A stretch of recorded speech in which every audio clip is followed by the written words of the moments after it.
नमस्कार दोस्तों, आप सब कैसे हैं। उम्मीद करता हूं कि आप सब बढ़िया होंगे। आपके सामने एक कहानी प्रस्तुत करने जा रहा हूं। इसको सुनिए और हमें बताइए आपको कहानी कैसी लगी। अगर अच्छी लगी हो तो एक लाइक ज़रूर करिएगा। पीपल के पेड़ वाली लाश बहुत ही मज़ेदार कहानी है, इसको सुनिए।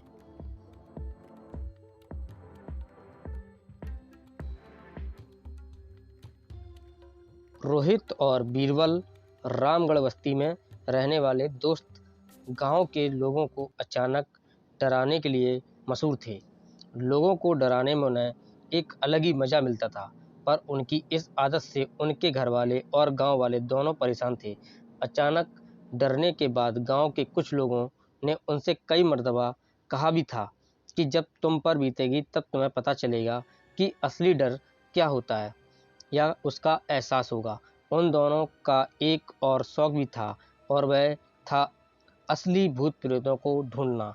उन्हें जब भी किसी भूत प्रेत आत्मा के बसेरे वाली जगह का पता चलता, तब वह दोनों उस जगह जाकर भटकने वाले भूत प्रेतों को आवाज़ देकर बुलाने की कोशिश करते। एक दिन उन्होंने गांव के चौराहे पर लोगों से सुना कि हमारे गांव के जंगल में से शहर के लिए जो पुराना रास्ता जाता है, उसी रास्ते पर सबसे बड़ा जो पीपल का पेड़ है, उस पर सालों पहले हमारे गांव के रामू को दाहिना हाथ और बायां पैर काट के लटकाया था, क्योंकि बगल वाले गांव की माया नाम की विधवा से वह प्रेम करता था। एक दिन जब घर के सब लोग सरपंच जी के बेटे की शादी में गए थे, तब रामू चुपके से माया से मिलने गया था। उस वक्त उन दोनों को समय का ध्यान नहीं रहा, और जब माया के घर वाले वापस लौटे तो उन्होंने रामू और माया को एक साथ पलंग पर पाया। फिर माया के भाई रामू के खून के प्यासे हो गए, और रामू प्राण बचाने के लिए साइकिल लेकर जंगल भाग गया था। पर पीपल के पास वह उन भाइयों के हाथ लगा। उन्होंने किसी वहशी दरिंदे की तरह बेरहमी से उसका दाहिना हाथ और बायां पैर कुल्हाड़ी से काट कर अलग कर दिया। उसके शरीर पर कोई ऐसी जगह नहीं बची थी जिस पर खून नहीं था। फिर उसको उसी पीपल के पेड़ पर लटका दिया और नीचे उसकी साइकिल रख दी थी। 2 दिनों तक उनकी साइकिल पर उसका खून टप टप करके गिरता रहा। बहुत भयंकर मौत मारा गया था। वो उस नज़ारे को देखने वालों की रूह कांप उठती थी। उस वक्त से लेकर आज तक रामू की प्रेत आत्मा जंगल में साइकिल की घंटी बजते हुए भटकती है, और रात को अगर कोई गलती से भी वहां जाता है तो उसे पेड़ पर लटकती रामू की लाश दिखती है। रोहित और बीरबल ने सारी बातें ठीक से सुन ली थीं, और अब उन दोनों को एक नया भूत और भूतिया जगह मिल चुकी थी। अगले ही दिन पूर्णिमा थी और रोहित का जन्मदिन भी था। वह दोनों डब्बू की मोटरसाइकिल लेकर सिनेमा देखने शहर गए, और आते वक्त जानबूझकर हाईवे छोड़कर जंगल के कच्चे रास्ते से आए। और जब दोनों पीपल के पास पहुंचे, तब उन्होंने गाड़ी की हेडलाइट की रोशनी में अपना हमेशा का प्रेत आत्माओं को ललकारने का तमाशा चालू कर दिया। बीरबल पेड़ के पास गया और बोला, कहा, बे रामू डरपोक साले, सामने आ। रोहित ने भी 2-4 भले बुरे शब्द कहे दिए। तभी अचानक तेज और बर्फ जैसी ठंडी हवाएं चलने लगीं, और उस भयानक शमशान घाट जैसी शांति में एक आवाज़ गूंजी, ट्रिंग ट्रिंग ट्रिंग ट्रिंग। ये आवाज़ सुनते ही दोनों के रोंगटे खड़े हो गए। दोनों फटाफट गाड़ी पर बैठकर वहां से भागने लगे। रोहित गाड़ी को किक पर किक मार रहा था, पर गाड़ी कुछ भी करके स्टार्ट नहीं हो रही थी, और उस साइकिल की घंटी की आवाज़ अब धीरे धीरे बढ़ रही थी। जैसे नज़दीक आ रही हो, तभी उनकी गाड़ी चालू हो गई, और पल भर के लिए दोनों खुश हो गए कि अब इस भूत तहा जंगल से बाहर निकल जाएंगे। रोहित ने गाड़ी तेजी से गांव की बस्ती की ओर दौड़ाई, और लगभग आधे घंटे तक गाड़ी चलाते रहे। तभी पीछे बैठा बीरबल बोला, भाई अब तक बस्ती क्यों नहीं आई? 20 मिनट का तो रास्ता है, और ये अभी पेड़ के एक जैसे क्यों लग रहे हैं? रोहित बोला, मैं भी कब से वही सोच रहा हूँ। तभी एक जगह गाड़ी धक्के खाते हुए अचानक बंद पड़ गई, और सामने का नज़ारा देखकर दोनों की रूह कांप उठी।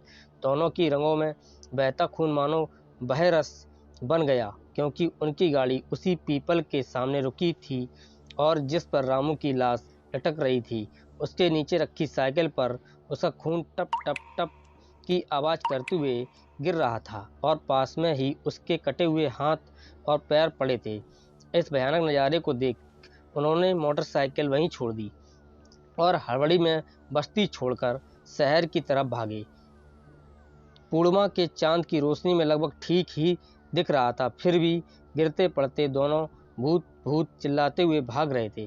तभी फिर से उन्हें वह ट्रिंग ट्रिंग की आवाज़ सुनाई देने लगी और उसी के डर से दोनों बेसुध भागते रहे। कुछ देर बाद जब उन्हें पक्की सड़क दिखने लगी, तब वह आवाज़ अचानक बंद सी हो गई।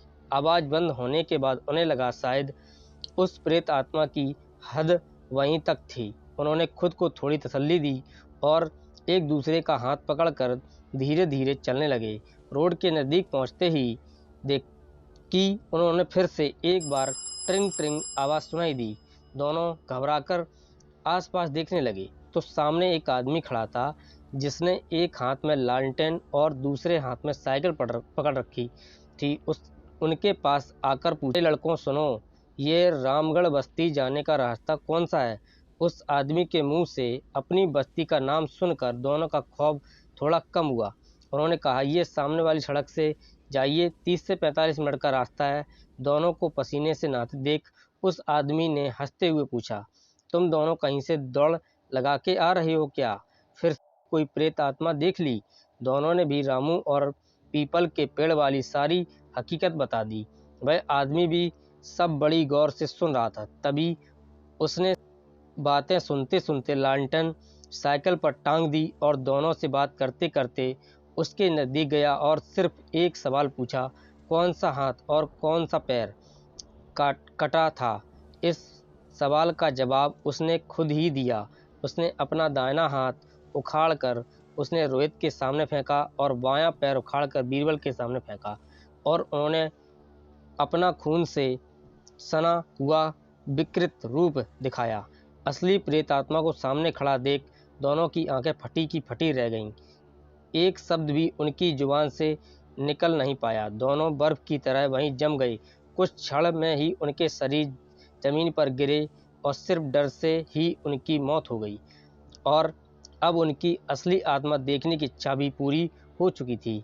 क्या आपकी कोई इच्छा किसी असली प्रेत आत्मा को देखने की है? कमेंट करके ज़रूर बताएं। दोस्तों, ये कहानी आपको कैसी लगी हमें कमेंट करके ज़रूर बताएं। अगर अच्छी लगी हो तो एक लाइक करें और चैनल को सब्सक्राइब करना बिल्कुल ना भूलें। ऐसी अच्छी अच्छी कहानियाँ और रोचक कहानियाँ आपको मैं हमेशा सुनाता रहूँगा। तो फिर मिलते हैं अगली कहानी में। तब तक के लिए नमस्कार, जय हिंद।